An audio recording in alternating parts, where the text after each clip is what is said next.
ગોંડલ ખાતે તુલસી વિવાહ પ્રસંગે સહભાગી થયા મુખ્યમંત્રી ભૂપેન્દ્રભાઈ પટેલ. તુલસી વિવાહ પ્રસંગે ઠાકોરજીના ભવ્ય વરઘોડાનું સ્વાગત કરી ધન્યતા અનુભવી.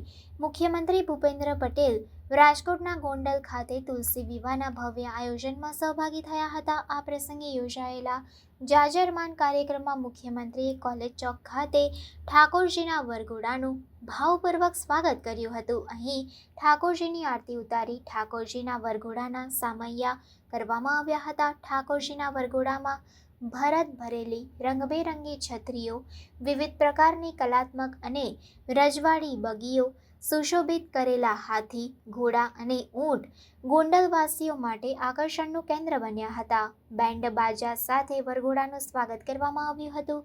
મુખ્યમંત્રી ભૂપેન્દ્રભાઈ પટેલ ગોંડલના ધારાસભ્ય શ્રીમતી ગીતાબા જાડેજાના નિવાસ સ્થાને ભગવાન શાલિગ્રામ અને તુલસી માતાના વિવાહ પ્રસંગે ઉપસ્થિત રહ્યા હતા. આ તકે ધારાસભ્ય શ્રીમતી ગીતાબા જાડેજા તથા પૂર્વ ધારાસભ્ય જયરાજસિંહ જાડેજાએ મુખ્યમંત્રીનું સ્વાગત કર્યું હતું.